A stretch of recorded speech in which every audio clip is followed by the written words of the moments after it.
Good morning and welcome back to another episode of the F-Word Finance, where we talk finance in a straightforward manner. I'm joined by Francois le Clus, recently joined Bovest. Welcome, Francois, for your second time you joining us now today. Currently, I'm in Pretoria. Actually, took a flight yesterday, and that's something I want to talk about. So my topic for today is just the art of spending money, or spending money in a way that serves you. And I think we as financial advisors, we put a lot of emphasis on the markets, a lot of emphasis on investing, but not a lot of emphasis on spending. And I think it's something that people really, really struggle with. And I want to start with a story that actually real life what happened yesterday on my flight. So on my flight, it was the Cape Town Spurs soccer team.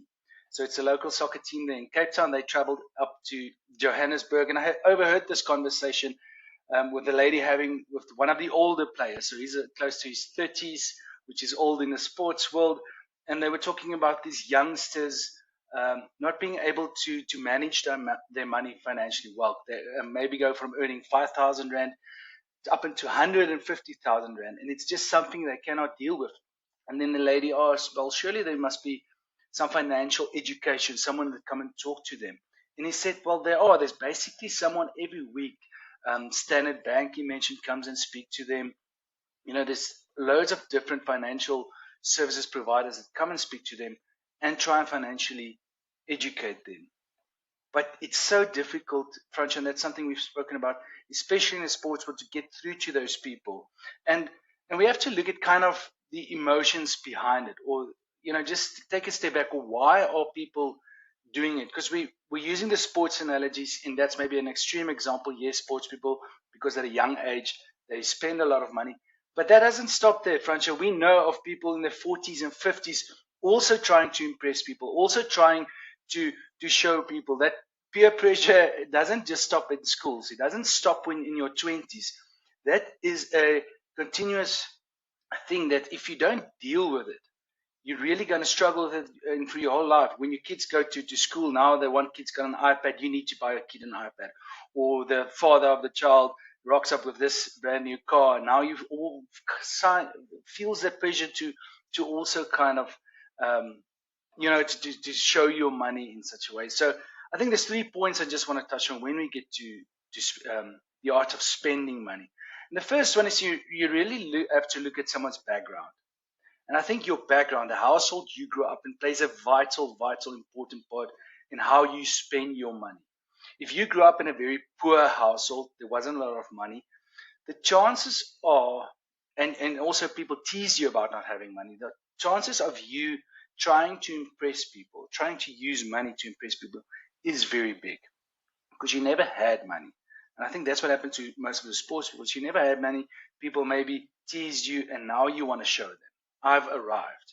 So that's one part is people's background, that now they want to show that they've arrived. So I want to show you that I have money. I think so. That's a very important to look at people's background and to realize that maybe that's why they are using money the way they do. Some people might have been raised in a very frugal household where the parents said to them, be very careful what you buy. Where's your budget? We don't have money. And that gets imprinted in them. They're afraid later in life to dream big or to take certain risks because that was never on the table for them. Money was always this limited resource that you had. You couldn't earn more. That's basically you placed in a box. And I think your background plays a very, very important role. Then we have, secondly, is most people are trying to impress someone else with their money. And the first reason you have to ask is why, or first of all, who are you trying to impress? It's very important you're trying to impress people. Who are you trying to impress first of all? And then why? And I think that brings us back to the background. And interesting, if you ask these questions, and if you really look at it in deeper space, then you would realize people don't really care about you as much as you think they are. I mean, when you see someone driving in a nice sports car past you, you don't think, wow, that guy is successful. You think immediately, wow, how would I feel if I drive such a sports car? People immediately bring it back to themselves. They don't really think about you. So it's very important, very dangerous game if you're trying to impress other people, because you think it will make you happier, but it really doesn't. I mean, we've seen this over and over again, Francois, where they say money can't make you happy. And I think the biggest reason is because we haven't found out what makes us happy to spend the money on. I think that's vitally important. And lastly, um, what I want to say is you also get the other side of the coin with spending money. You get these people that's very frugal, saving a lot every month, which is a great thing when you're younger, but they never get out of that habit. Um, one of the advisors said, US advisor said, it's very true that his biggest problem is to get retirees to actually spend their money because they're in this mindset now. They're watching their statements every month. Yes, it's growing, it's growing, it's growing. They never actually want to spend their money. They just want to see the money grows. Is that healthy? That's also not a healthy way of spending your money. So I think the way you spend your money is very important. And I think lastly, I would like to give a tip or a test for yourself is to go out in this week and test where you think money will make you happy in a very smaller way. So you think that eating out in grand places might make you happy. So go and try that. Go and eat out and then also eat back at home with a more simpler meal and see what really makes you happy. Are you really happy when you go and eat out and spend a lot of money at this nice place? Does that really fulfill you or not? For me, I like wine. I like wine. But I realized that there's a cap for me. If a bottle of 100, bottle of red wine costs more than, let's say, 200, 220, that's my cap. I don't really like to spend more of it. And I don't really like older wine. I've realized that if a wine's older than 10 years, there's a certain taste which I guess you can get accustomed to. But I realized that I really don't enjoy that. So for me, paying 600 Rand for a bottle of wine, that's not going to make me happy. So I think it's small ways in which you can test yourself. Maybe go drive that test drive that sports car and see how happy am I really when I drive this. So I think there's certain ways where you can test yourself when it comes to spending money, and that's something that just like psychologically that you can go and experiment this week. Francois, that's it from me, but it's a very fascinating subject which we can speak for hours and hours, but it's a very important one. Hugh, I actually have a question for you. So, do you think the age of social media has put a lot more pressure on people to show and just buy all these things that they don't need? You need to show where you are. I'm at this party, I'm at this restaurant, I'm driving this car, I'm staying here. Do you think social media has had a huge impact on Yeah. people's lives with Yeah. that? Because it's drastically changed from the early 2000s and 1990s. Yes, I do think it definitely has an impact. It's not social media is not for us to communicate anymore. It's really for us to advertise how we are living life. So definitely it has a big impact.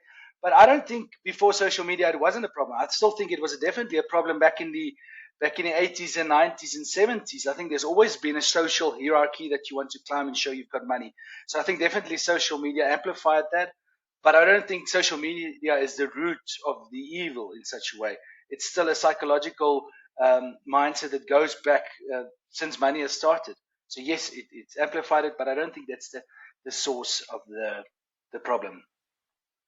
And so I recently read a book, Poverty Proof, which is a brilliant book. But first, before you go and buy this book, go buy Gio's book. That's even better. But what was really Yes, astonishing about definitely. this book was the really astonishing thing about this book was this wasn't some sort of guru book or anything like that. It really gives you 50 practical tips just to train your brain into thinking differently about finances. Now, one thing that was really, really cool at the start of the book was the fact that he spoke about the Jewish immigration at the start of the 1900s. From Germany, from Serbia, basically the whole of Europe to the United States. And basically, the average family savings that they went with was about $9.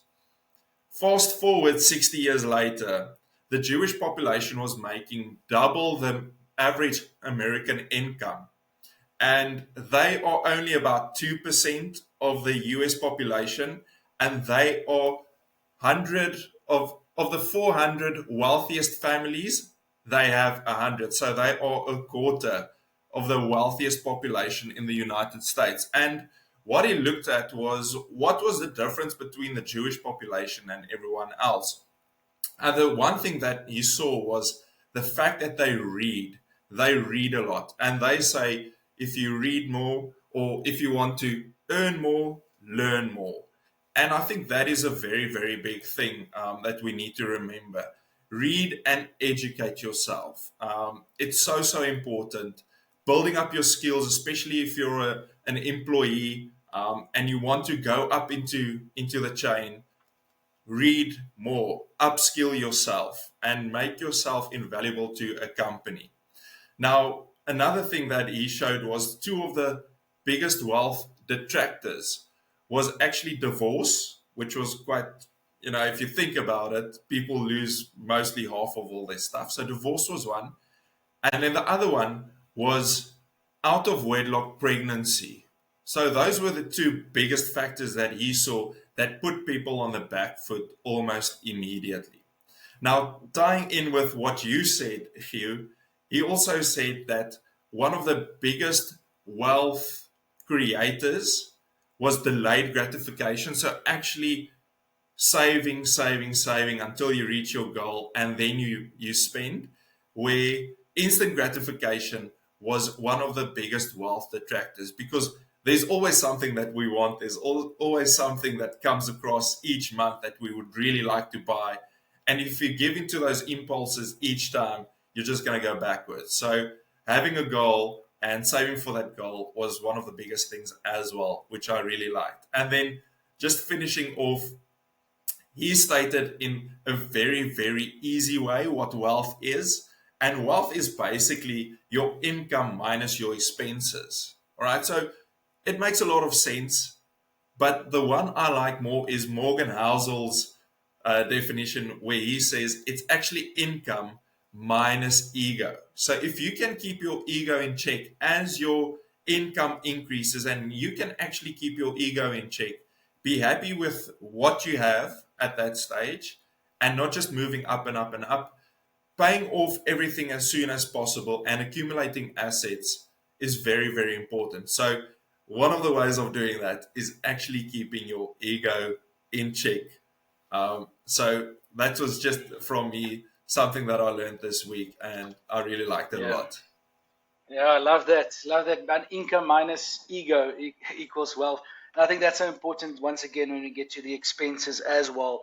Is by all means work hard, increase your income, and spend on the things that make you happy. But once again, what are you spending for? Is it to show other people? Because that's their sure way to not be happy and to lose a lot of money. But if you spend on things that you really like, then yeah, by all means work hard and enjoy your money. I think it's very important to you enjoy your money as well. Thank you for that, Francois. Very enlightening, and chat to you soon. All the best, and yeah, chat next week. Awesome. Thanks, Hugh.